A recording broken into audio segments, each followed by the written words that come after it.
She's fucking him in our honeymoon suite while wearing my grandmother's pearls at my funeral. The whisper came from behind the chapel doors, from someone who didn't know I was listening, someone who didn't know I was alive. Standing in the shadows of St. Augustine's Cathedral, I watched through the stained glass as my sister dabbed at her perfectly dry eyes with a handkerchief that cost more than most people's rent, the black Versace dress she wore. I'd bought it for her last birthday, the pearls around her neck. Our grandmother's dying gift to me, the granddaughter who actually visited her in hospice. Marcus, my husband of 3 years, stood at the podium delivering my eulogy with the performance of his lifetime. His voice cracked at all the right moments. His hands trembled, holding the speech he'd probably practiced in the mirror. She loved adventure, he choked out, pausing for effect as cameras clicked. That's why she insisted on that helicopter tour for our anniversary. If only I'd suggested something safer. The congregation murmured sympathetically. Poor widower, devoted sister, tragic accident. $5 million in life insurance split between them. Such a devastating loss. I touched the scar hidden beneath my black veil, the one that ran from my temple to my jaw. A souvenir from the coral reef that saved my life after they pushed me from that helicopter at 3,000 feet. They'd planned every detail, the isolated flight path over the Pacific, the pilot they'd bribed to look away, the weights in my jacket pockets I'd discovered moments before impact. They'd thought of everything, except that I'd been swimming since I was 4. Except that I'd taken survival courses they'd mocked me for. Except that I knew how to hold my breath for 4 minutes underwater. A skill I'd perfected during the years of drowning in their shadows. My sister laughed, inappropriate, nervous, the same laugh she'd had since we were children when she'd broken my toys and blamed me for it. The sound echoed through the cathedral like a confession. She'd always laughed when lying. Some things never change, even when you're committing murder. I watched her lean into my mother, playing the grieving sister to perfection. Mom patted her hand, completely unaware that her favorite daughter had killed her invisible one. But then again, Mom had been selectively blind our entire lives. Why would death change that? The irony wasn't lost on me. They were holding my funeral in the same church where I'd married Marcus, where I'd walked down the aisle in grandmother's pearls, believing I'd finally found someone who saw me for who I was, where Vivian had given a maid of honor speech about gaining a brother while already planning to take him for herself. She was brilliant, Marcus continued, his voice stronger now. The algorithm she created transformed her father's company, though she preferred to stay in the background, letting others shine. Letting others shine. Is that what we're calling theft now? The algorithm he spoke of, the one I'd built during countless sleepless nights, was now registered under Vivian's name. She'd filed the patents while I was supposedly dead at sea. Efficient, I had to admit. Why wait for the body to be found when there was intellectual property to steal? Father would be rolling in his grave. He'd left us equal shares specifically because he knew Vivian's nature, beautiful, charming, and utterly ruthless. "Watch out for your sister," he'd whispered from his hospital bed. "She smiles while she schemes." I'd thought he was delirious from the morphine. Turns out, dying makes you prophetic. The funeral program in my hand, lifted from the entrance table, listed the musical selections. Pachelbel's Canon, the song from our father-daughter dance. Somewhere Over the Rainbow, which I'd sung at our grandmother's funeral. They'd weaponized my memories, turned my life into their theatrical prop. I shifted position to get a better view through the window. That's when I saw it, the triumphant glance between them, quick, almost imperceptible, but I'd learned to read their micro-expressions during the 6 months I'd spent planning this moment. Marcus's hand briefly touched his jacket pocket, checking for the marriage certificate, no doubt, the one that would need to be voided, the one that would clear the way for him to marry the grieving sister who'd been such a comfort during this difficult time. The detective I'd been working with had warned me it would be hard to watch. "Are you sure you want to be here?" Detective Morrison had asked. "We have everything we need on tape." But I needed to see it, needed to witness the performance they'd rehearsed while I was fighting hypothermia in the Pacific. Needed to catalog every false tear before I destroyed their charade. My phone vibrated, a text from Morrison. "Judge signed the warrant. Teams are in position. Your call when we move." I looked back through the window. The service was reaching its crescendo. In 5 minutes, they'd play the video montage of my life, carefully edited to exclude any achievements that might overshadow Vivian's narrative. After that, the reception in the church hall, where they'd accept condolences and casseroles while mentally calculating their blood money. I typed back, "Wait for the video. Let them have their moment." Because the best revenge isn't served cold. It's served at exactly the right temperature, garnished with public humiliation and a side of legal consequences. The truth doesn't knock, it shatters down doors, and I was about to become a wrecking ball in Versace. 1,189, Titus 2. Second place in a 2-person race. That's how my therapist once described my childhood. She was being generous. I wasn't second place. I was the ghost who happened to share DNA with Vivian Chen, the golden child who could transform oxygen into accomplishments just by breathing. While she collected trophies like Pokemon cards, I collected silence and learned to make homes in corners where nobody looked.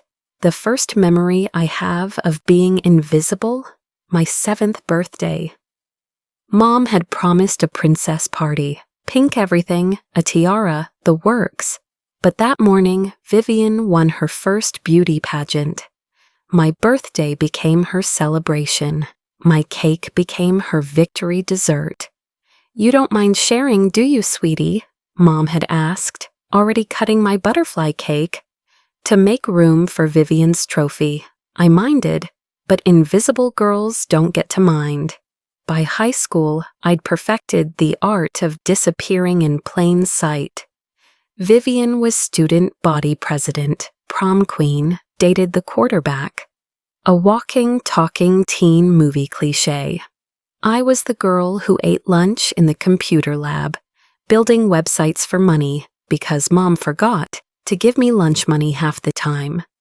"Vivian has all those activities," she'd explain. "They're so expensive." My activities weren't expensive.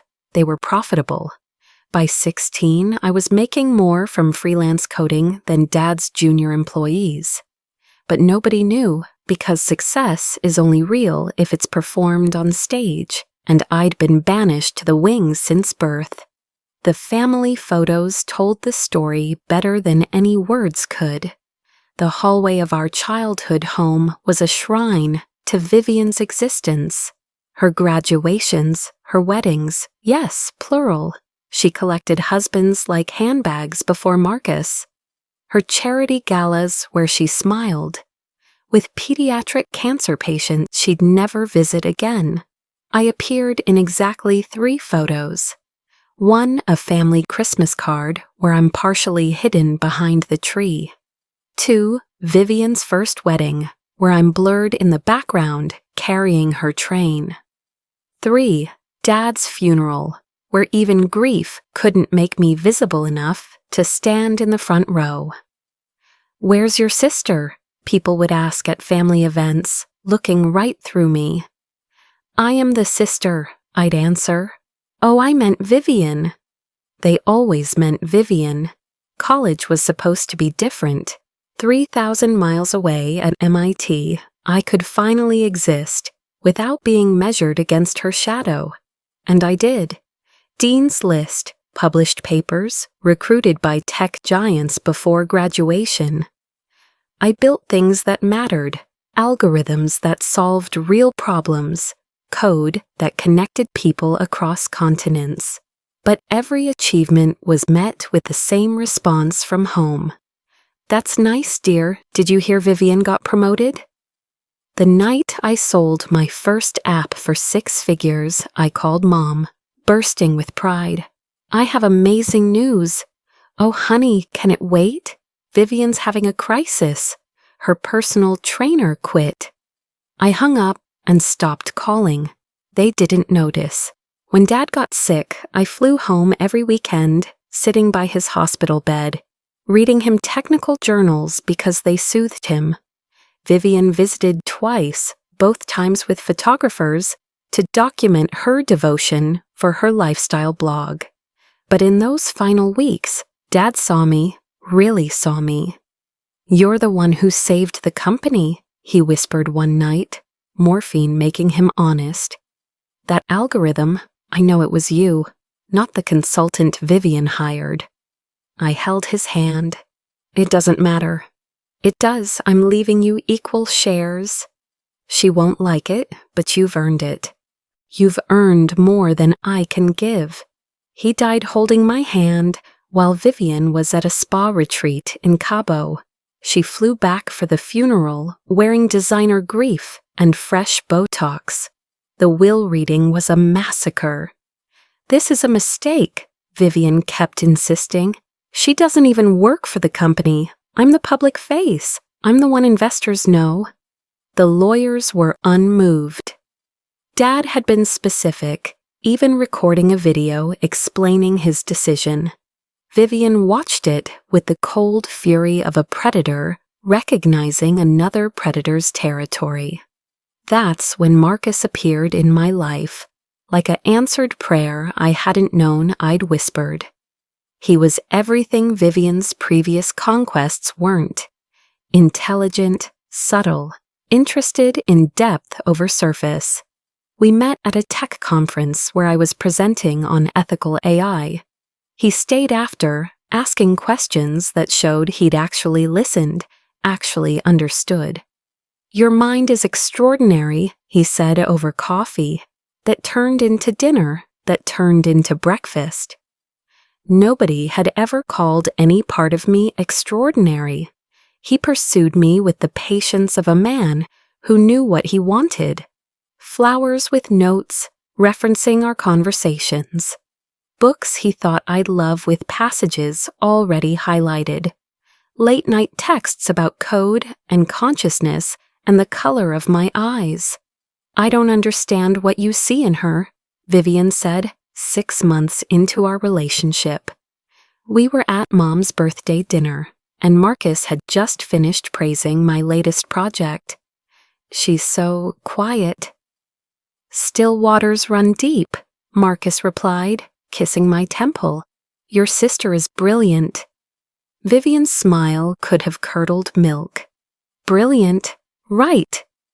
I should have recognized that smile. It was the same one she'd worn before stealing my scholarship application bids in high school, before seducing my prom date, before telling Mom I'd been sneaking out when really I'd been at hackathons. But I was drunk on being chosen, addicted to being seen. For once, I had something Vivian couldn't take. Or so I thought, until I found them together 3 months before our wedding. Not in bed, that would have been too obvious. They were in his study, heads bent over papers, planning something. I heard my name, then algorithm, then transfer of ownership. She trusts you, Vivian was saying. After the wedding, you'll have legal access to everything. The patents, the code, the accounts she thinks I don't know about. And then, Marcus asked, and then my invisible sister disappears for real. Accidents happen, especially to people who take risks. I backed away, my world tilting off its axis, but instead of confronting them, I did what invisible girls do best. I stayed quiet. I started planning. I became the ghost they'd already decided to make me. The thing about being invisible is that nobody notices when you start gathering weapons in the shadows. Anniversary surprises from Marcus were like solar eclipses, rare, unsettling, and usually meant something terrible was about to happen. In 3 years of marriage, he'd forgotten our anniversary twice and delegated it to his assistant once. So when he presented me with helicopter tour tickets over breakfast, my internal alarm system went from yellow to red. Pacific Sunset Tour, he said, sliding the envelope across our marble countertop with the precision of someone dealing cards in a casino. Private helicopter, champagne, just us and the horizon. Just us. The lie rolled off his tongue smoother than the imported honey in his green tea. I studied his face, the micro-twitch in his left eye, the way his fingers drummed a pattern I'd seen before. Binary code. He always tapped in binary when he was nervous. Today's pattern spelled out DEATH. Vivian called, I said, testing. She wants to have lunch. His fingers stopped. Oh? I told her I was busy with our anniversary. The relief that flooded his features was so pure, so telling, I almost laughed. Amateur, 3 years of marriage to a coder, and he still didn't understand that every action is data, every reaction is information. Actually, he said, too casual, I invited her to join us. She's been so depressed since the divorce, thought it might cheer her up. Vivian's third divorce had been finalized a month ago. She'd taken her ex for everything, including his family's vineyard and their shared tech startup. Depression wasn't in her emotional vocabulary. She collected ex-husband's assets like trophies. But I smiled, played along. That's thoughtful of you. The days leading up to the flight, I noticed things. Marcus updated our insurance policies, doubling my life benefit. Vivian suddenly wanted to bond, showing up with coffee and croissants, asking about my work with an interest that felt like reconnaissance. Our joint bank accounts had small, systematic withdrawals, amounts just under the reporting threshold. They thought they were being subtle. They thought I was the same trusting fool who'd believed Marcus chose me, not for my father's company shares and the patents in my name. The morning of the flight, I prepared waterproof phone in a sealed pouch tucked in my sports bra, emergency beacon clipped inside my underwear, paranoid habits from too many true crime podcasts. Cash in waterproof bills sewn into my jacket lining because I'd learned young that escape routes require funding. Why are you wearing such heavy clothes? Vivian asked when she arrived, designer sundress flowing like she'd stepped out of a resort catalog. It's supposed to be beautiful weather. I get cold in helicopters, I lied. She exchanged a look with Marcus. The same look they'd shared over my father's will. The same look from the night I'd caught them planning. I'd become fluent in their silent language of conspiracy. The helicopter was smaller than I'd expected. Intimate. The pilot, young, nervous, avoided eye contact. Had the fidgety energy of someone doing something they shouldn't for money they desperately needed. I memorized his face. Jake Patterson, according to his license displayed on the dashboard. 23, probably in debt, definitely in over his head. We lifted off from the private airfield as the sun began its descent. The Pacific spread below us like hammered gold, beautiful and vast and patient. Marcus popped champagne, the cork's trajectory suspiciously close to my face. Vivian laughed, that tinkling fake sound she'd perfected in finishing school. To family, she toasted, eyes locked on mine. To surprises, I countered. At 3,000 feet, everything shifted. The pilot announced he needed to check something in the back, disappearing behind the curtain that separated cockpit from cabin, leaving the controls on autopilot. No legitimate pilot does that. Ever. Vivian's phone, face up on the seat beside me, lit up with a text from Marcus, sitting right across from me. Who was texting under a blanket like a teenager? The preview showed everything. Once she's gone, transfer docs ready. Another, insurance adjuster confirmed. Accidental fall in full payout. And the one that turned my blood arctic. She suspects nothing, too trusting like always. I looked up to find them both watching me. The masks had dropped. This was their real faces, predatory, calculating, already counting money they hadn't yet stolen. Finally figured it out. Vivian's voice had lost its sugar coating. God, you're slow. We've been planning this for months. The helicopter door was already opening. Marcus's hands were already reaching. No pretense now, no false love, just intent and action. You were never supposed to inherit anything, Vivian hissed, standing with the practiced balance of someone who'd rehearsed this moment. Dad's mistake, Mom agreed. You're the error in our family equation. Mom agreed.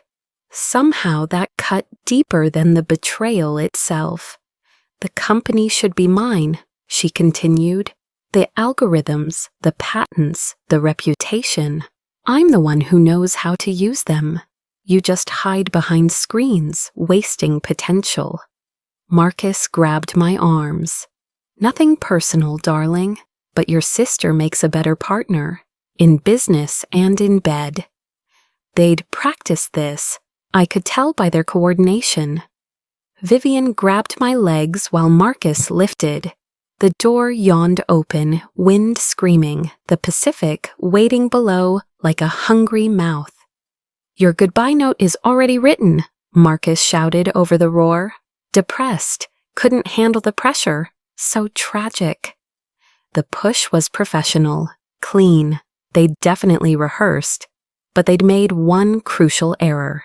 They'd assumed I'd panic, that I'd flail and scream and make it easier. Instead, I tucked and rolled, using their momentum against them. My heavy jacket, the one Vivian had mocked, caught the wind like a parachute, slowing my descent just enough. I hit the water like a sledgehammer meeting an anvil. Everything went black, then white, then a color that doesn't have a name. But I'd grown up swimming in riptides of family dysfunction. The Pacific was warmer than their betrayal. When I surfaced, gasping, the helicopter was already a speck against the sunset. They'd continue their performance, discover I was missing, alert authorities, play the devastated family. Jake Patterson would get his money and his guilt. They'd get their freedom to steal everything I'd built. What they wouldn't get was my death, or my silence. I activated the emergency beacon, knowing it would take hours for rescue. Hours to float and plan and transform from victim to architect of their destruction. The evidence was all there, the texts, the insurance changes, the withdrawals. I just needed to survive long enough to use it. The ocean held me up, salt stinging the cuts from impact, but I smiled. They thought they'd killed the invisible girl.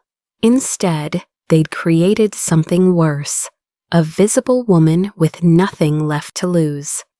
I no longer needed their apologies or explanations. What I needed was evidence, survival, and a front-row seat to their downfall.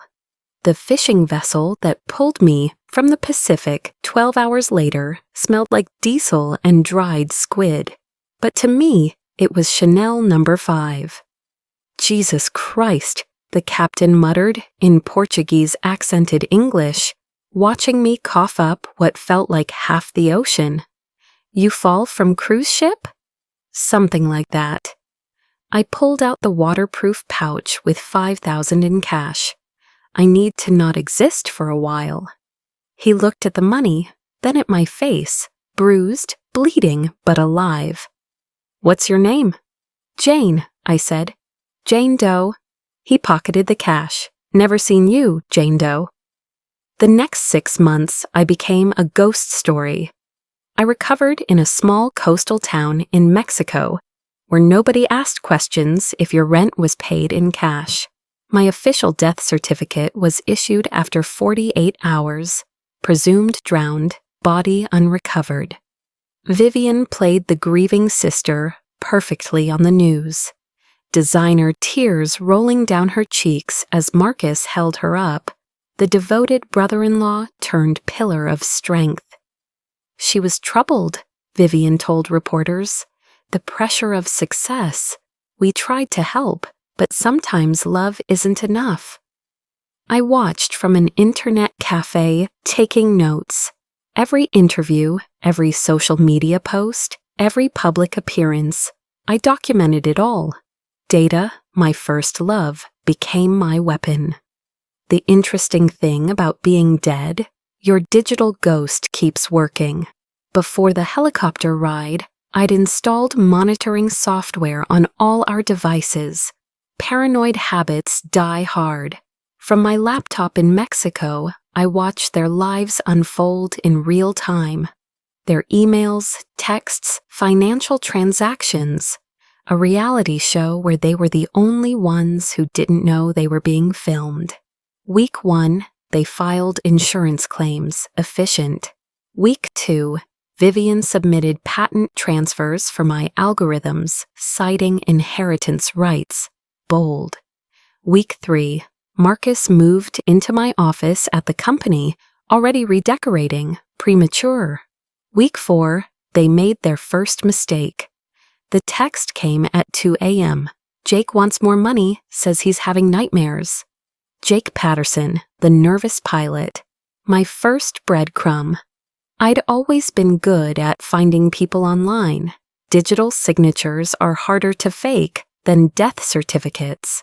Jake was 23, drowning in student loans with a sick mother and a gambling problem. The perfect mark for their plan. Within days, I had his address, his habits, his favorite bar where he drank away guilt that was eating him alive. Our meeting was accidental, of course, just 2 strangers at a dive bar in San Diego. He was 6 whiskeys deep when I sat down, hood up, face hidden.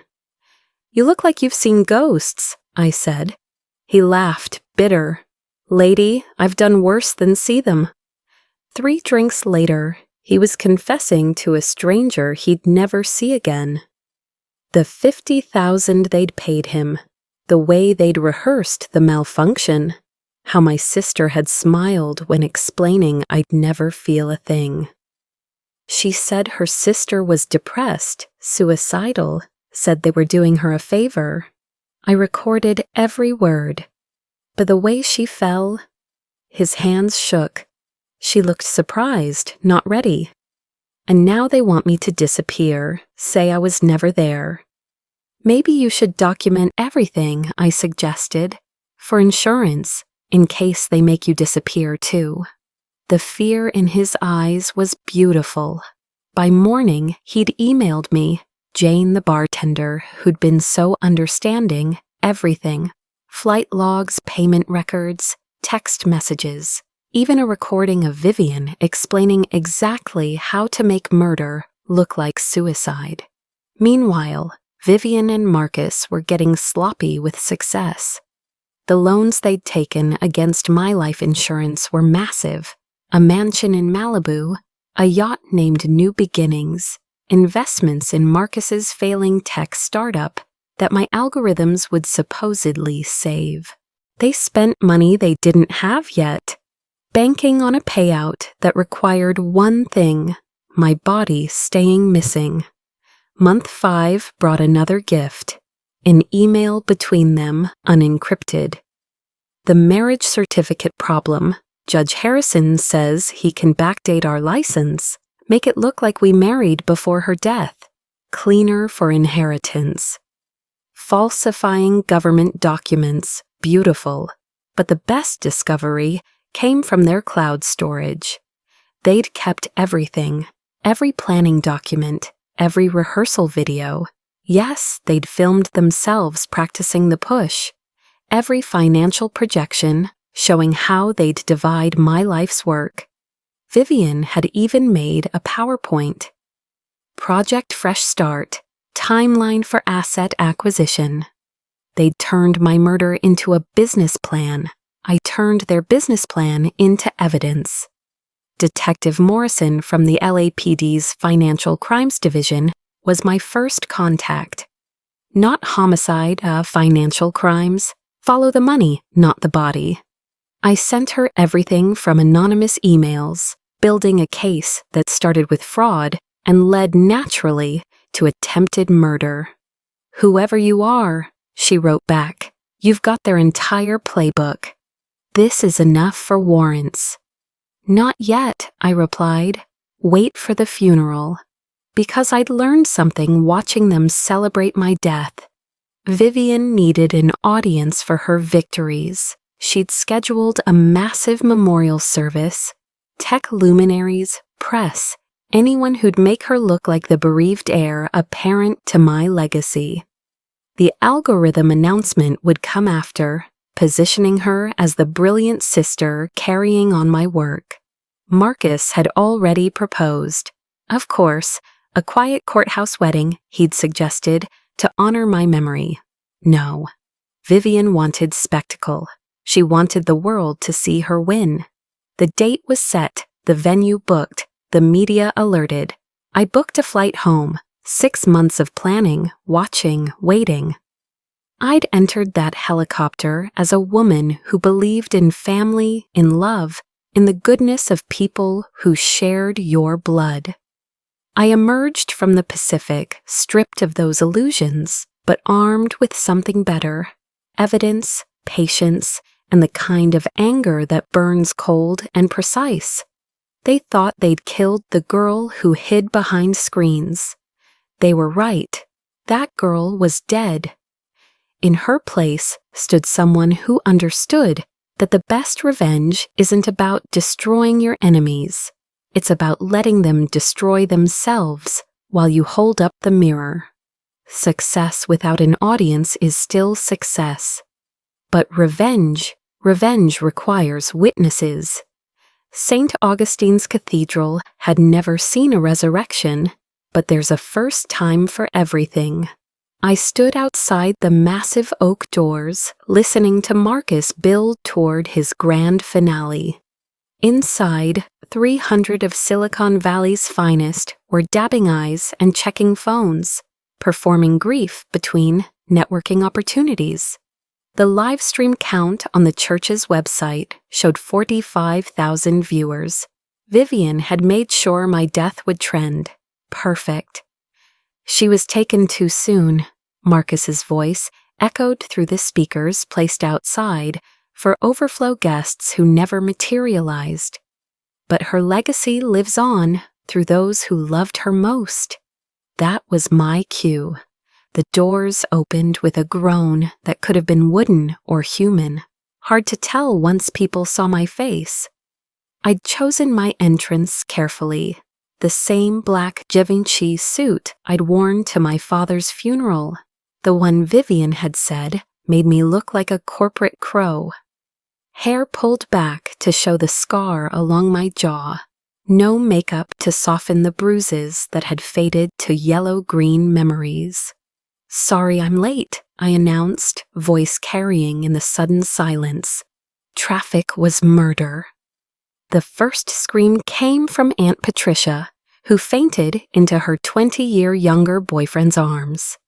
Then the whispers started, rippling through the pews like a pandemic of disbelief, but I only watched two faces. Vivian went through a fascinating color progression: white, gray, green, and finally a shade I'd call federal prison beige. Her hands clutched the pew in front of her, hard enough to crack her manicure. The grandmother's pearls around her neck, my pearls, caught the light as she hyperventilated. Marcus dropped the microphone.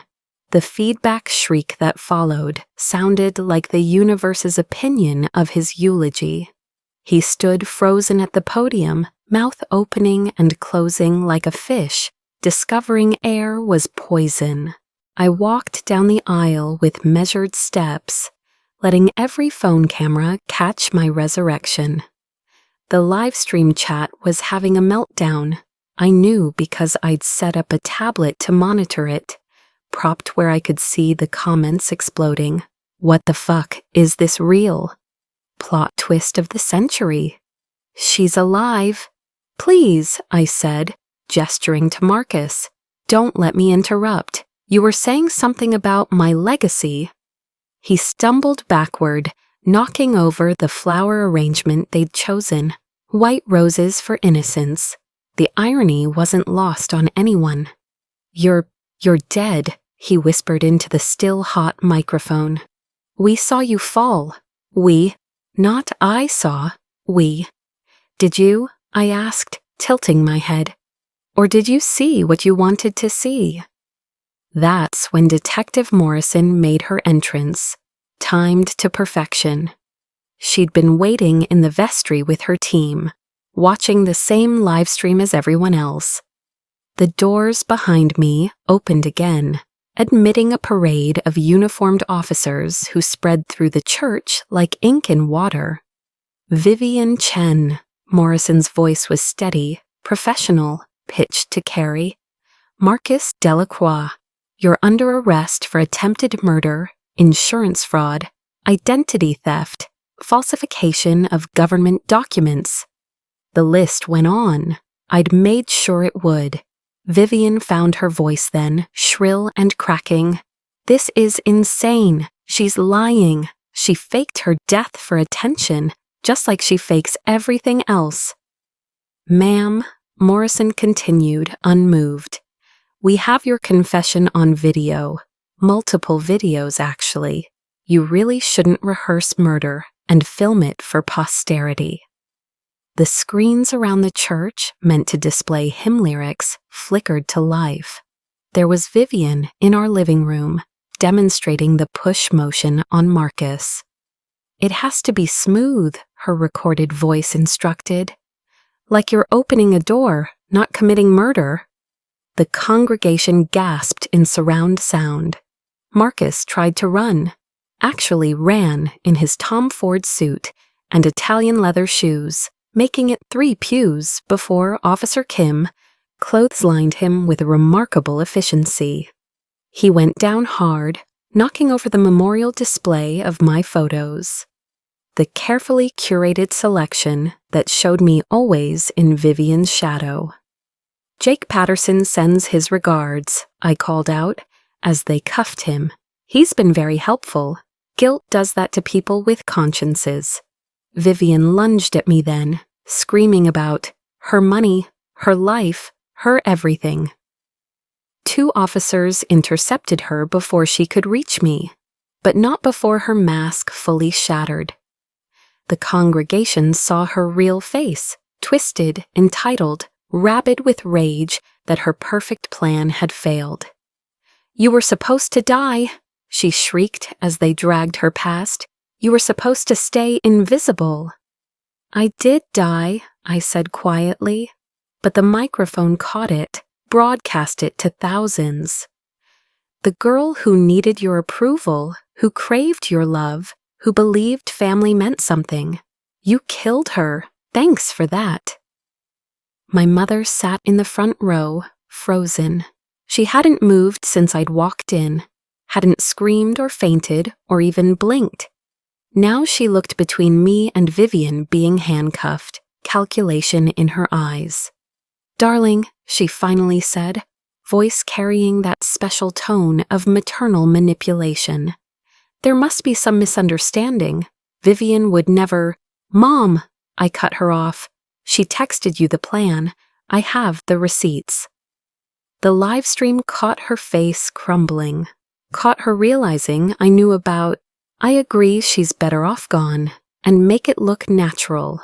The audience, both physical and digital, turned on her like sharks scenting blood. She'd chosen her favorite daughter. Now she could visit her in prison. As they led Vivian and Marcus out, the church erupted. Reporters rushed forward. Phones flashed like fireworks.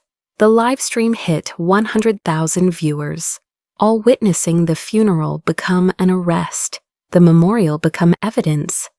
But I didn't stay for questions, didn't give interviews or pose for pictures. I'd come for one reason: to watch their performance end with handcuffs instead of applause. At the door, I turned back one last time. The altar where I'd married Marcus, the pews where our families had sat, pretending to celebrate our union while planning my division. The flowers they'd chosen to mourn me, now trampled in the chaos. "By the way," I called out, letting my voice carry over the chaos, "the algorithm you tried to steal, I updated it 6 months ago. What you have is worthless code that'll crash any system it touches. My real work?" I smiled. "That's already protected under a company you've never heard of. One that's about to revolutionize ethical AI. The last thing I heard before the doors closed was Vivian screaming my name. Not in grief, not in love, but in the fury of someone who'd played chess against a pawn and lost to a queen they never saw coming. I came to bury the past, not to praise it. Mission accomplished with prejudice. The law offices of Brennan and Associates occupied the top floor of the same building where my father had built his empire. The irony of dismantling my would-be killer's dreams in the space where Dad had constructed his wasn't lost on me. "Sign here, here, and initial here," the lawyer instructed, sliding documents across the mahogany table like tarot cards revealing fortune.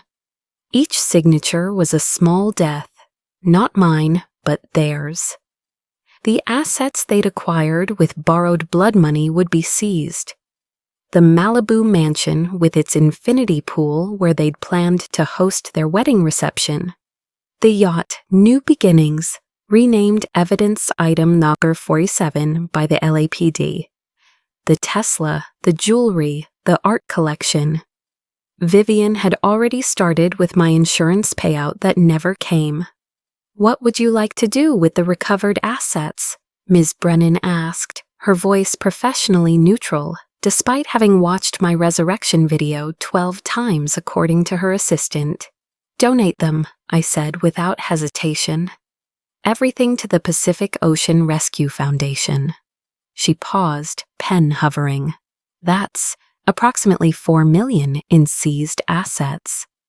They tried to drown me in the Pacific. Now the Pacific gets their toys. Poetic justice has a nice ring to it." The company shares were simpler. The ones they'd tried to steal through fraud were already frozen. The algorithm they thought they'd possessed had activated its self-destruct protocol the moment they'd tried to implement it. 30 years of Vivian's improvements vanished in digital smoke. The real version sat safely in my new company's servers, protected by patents filed under a corporation they'd never thought to search for because it was registered the day after my death. "There's one more matter," Miss Brennan said, producing a small velvet box. Personal effects recovered during arrest. Grandmother's pearls, still warm from Vivian's neck. I held them up to the light, watching rainbow refractions dance across their surface. Grandma had worn these pearls through her own betrayals, a cheating husband, a business partner who'd embezzled, children who'd forgotten her until the will reading. She'd survived it all with grace and silence, the pearls her only constant. "I'll be keeping these," I said, then reconsidered. Actually, no. That afternoon, I drove to the courthouse, where Vivian was being held pending trial. The media circus had died down, but photographers still lingered like vultures waiting for scraps. I slipped past them, having perfected invisibility when it served me. The courtroom was empty, except for cleaning staff. I placed the pearl necklace on the defendant's chair where Vivian would sit tomorrow for her bail hearing. Attached was a note. "These belong to the dead. The girl who cherished them died at 3,000 feet. Keep them as a reminder of what you killed for money you'll never touch." J. Marcus tried calling from county jail 17 times. The collect call system left increasingly desperate automated messages. "You have a call from Marcus, please God answer," at the Los Angeles County Men's Central Jail. I let them pile up like digital monuments to desperation, then deleted them unheard. His words had no currency in my new economy. The letters from Vivian started arriving a week later, forwarded through her lawyer. The first few were threats. She'd destroy me, reveal my secrets, turn the world against me.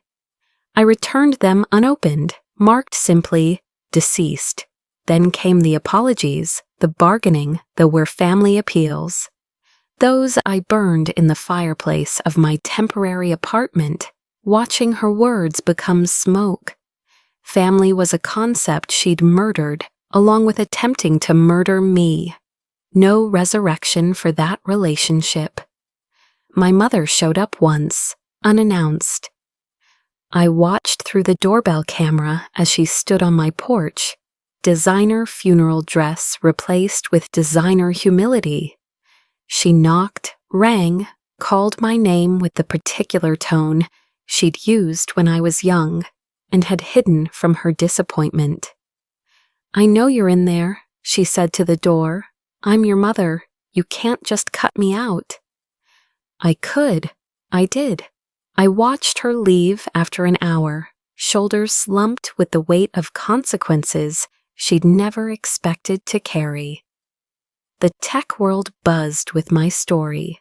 Interview requests flooded in. Oprah, 60 Minutes, every podcast that had ever discussed revenge or survival. I declined them all with a form letter. The dead don't give interviews. Instead, I incorporated my new company, Phoenix Digital Ethics. The algorithm Vivian had tried to steal became the cornerstone of a platform designed to detect and prevent digital fraud. My death had taught me that the best revenge isn't destroying those who wronged you. It's building something they could never have created or stolen. The week before their trial, I did one final thing. I logged into the cloud account where they'd stored their murder plans and replaced every file with a single document. My father's will video, the one where he'd explained why I deserved equal shares. "She works in silence," his recorded voice said. "But silence doesn't mean absence. It means she's building something none of us can see yet." They'd have plenty of time to watch it in prison. My last act was an email to Jake Patterson, the pilot whose conscience had saved us both. "Testify truthfully, then disappear. Second chances are rare. Don't waste yours on looking back." I sent it from a coffee shop I'd never visit again, from a laptop I'd destroy, using an identity I was about to shed. The elegant exit isn't about grand gestures or final speeches. It's about knowing when to stop engaging with people who see you as a resource to exploit, rather than a person to respect. 3 months after my resurrection, I vanished again. Not into the ocean this time, but into a life built on my terms. No forwarding address, no social media, no digital breadcrumbs for them to follow when they eventually got out. Let them wonder, let them search, let them realize that the girl they'd tried to erase had become someone they'd never find. I didn't need them to know where I went. I just needed them to know I was gone by choice this time. The ocean doesn't apologize for its depths, and neither do I. 5 years have passed since my resurrection at St. Augustine's Cathedral. 5 years since I watched my sister and husband get handcuffed in high definition. 5 years since I chose to disappear, not because they pushed me, but because I finally understood the difference between being invisible and being free. I write this from a cottage overlooking the Atlantic, different ocean, different life. The Pacific tried to claim me, but the Atlantic taught me to float. Some mornings I walk to the edge where water meets sky and remember the girl who fell 3 feet, believing she had nothing left to lose. She was wrong. She had plenty to lose. The need for approval, the hunger for family that starved her, the belief that love meant accepting betrayal as long as it came wrapped in DNA or wedding vows. The news reached me last month.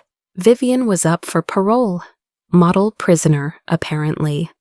Found God and a talent for teaching coding to other inmates, using simplified versions of my algorithms, the ones she'd memorized while planning to steal them. The irony was almost beautiful. Almost. Marcus wasn't eligible yet. Turns out he'd tried to hire someone inside to intimidate Jake Patterson before the trial. Added another decade to his sentence. Men like Marcus always think money solves problems, even when money was what created them. Mom died 2 years into their sentences.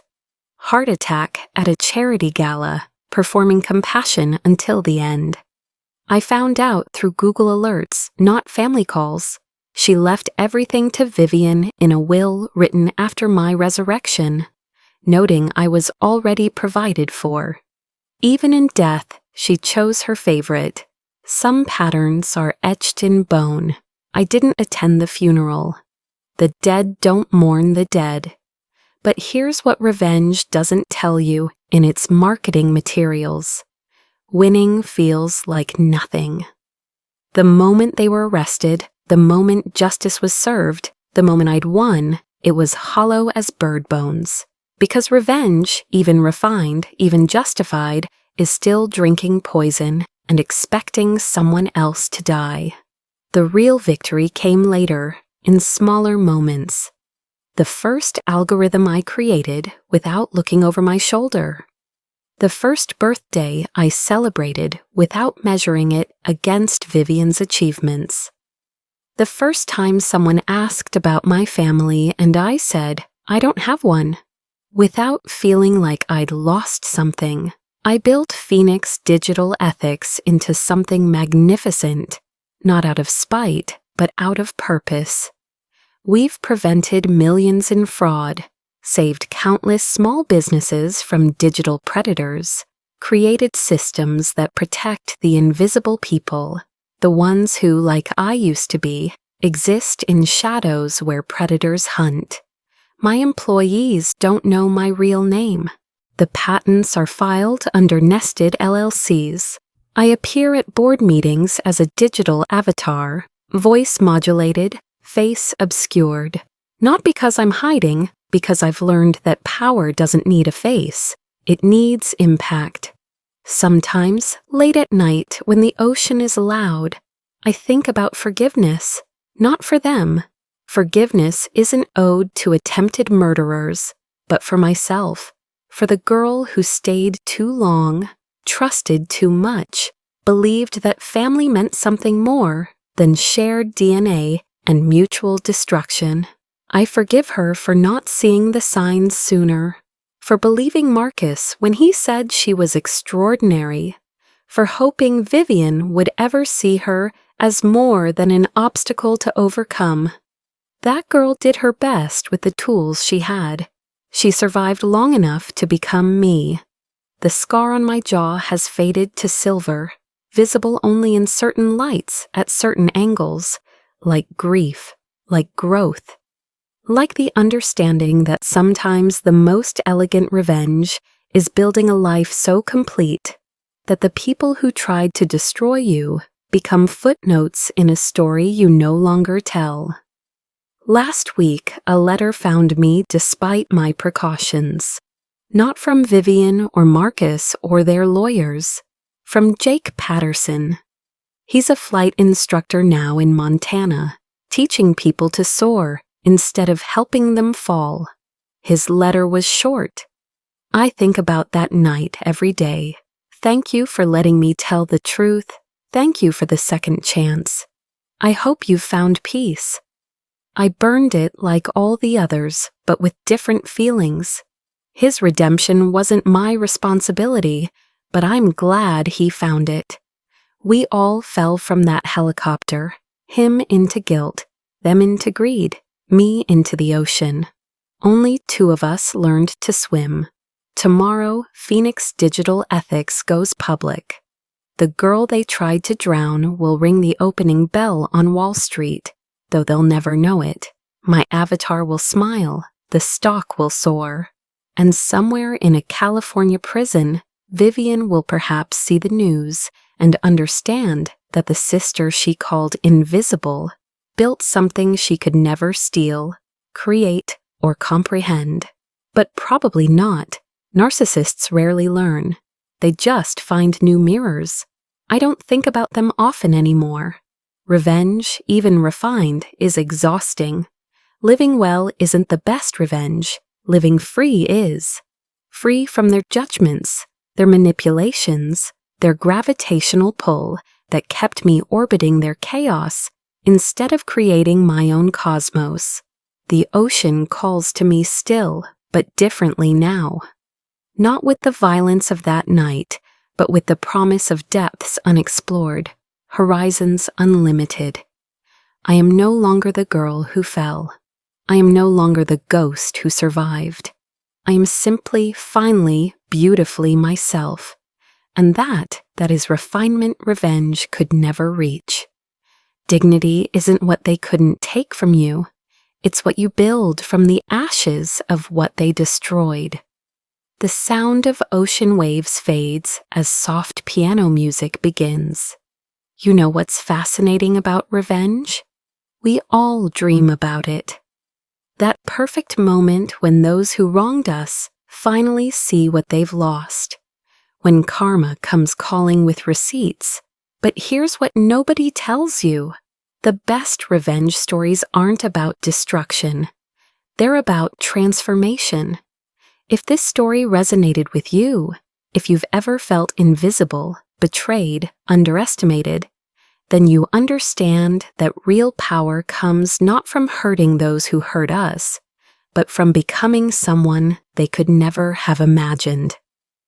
Welcome to Refined Revenge, where we share stories of elegant justice, poetic karma, and the kind of vindication that comes not from violence, but from victory. Where the underestimated become unstoppable, where the betrayed become brilliant.